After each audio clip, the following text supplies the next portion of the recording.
អ្នកដែលទើបរកលុយបានថ្មីថ្មីគឺចិត្តក្តៅណាស់ឃើញតិនដីលុយប្រុងតែដកមកចាយម៉ែមនុស្សមិនក៏ល្មមស៊ីយ៉ាងនេះវីដេអូនេះសូមប្រាប់ទៅបងប្អូនដៃថ្មីដែលទទួលបានការ invite ឬក៏តម្រូវលុយបានពី page អីបងប្អូនឃើញចំណុចនេះទេបងប្អូនឃើញរកលុយបានអញ្ចឹងបងប្អូនអាចរកទុកក្នុងនឹងសិនហើយរកទុកក្នុង Facebook សិនទៅមិនបាច់ចាំបញ្ញាប់ send up កងធនាគារទេ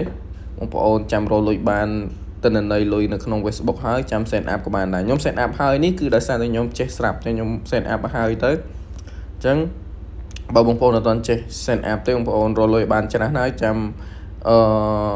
តាក់ទងមកខ្ញុំឲ្យខ្ញុំបង្កើត PayPal ឲ្យក៏បានឬក៏ឲ្យខ្ញុំកាន់លើ Pay out នឹងឲ្យក៏បានដែរហើយមកដល់ទៅនេះខ្ញុំសូមបញ្ជាក់បងប្អូនទៀតបើបងប្អូន send up ហើយបងប្អូនចូលមកមើល send up កុងហើយបងប្អូនចូលមកមើលក្នុងនេះហើយឃើញលុយបែបនេះបងប្អូនទៅមើលកុងគឺអត់ឃើញទេដោយសារតែលុយយើងអត់គ្រប់100បងប្អូននៅមើលខាងលើទៅ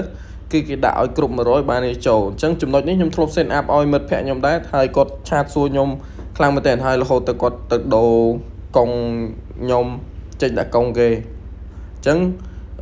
ទៅនេះគឺខ្ញុំធ្លាប់ send up ឲ្យមិត្តភ័ក្ដិខ្ញុំហើយមិនសោះហើយការហ្នឹងខ្ញុំមិនទាន់រកលុយបានឥឡូវខ្ញុំមករកលុយបានខ្ញុំចេញបកស្រាយឲ្យច្បាស់នៅក្នុងវីដេអូនេះអញ្ចឹងគឺវាអត់ទាន់ធ្លាក់ទេបងប្អូនអញ្ចឹងយើងចុចមកនេះយើងចុចកន្លែងនេះមក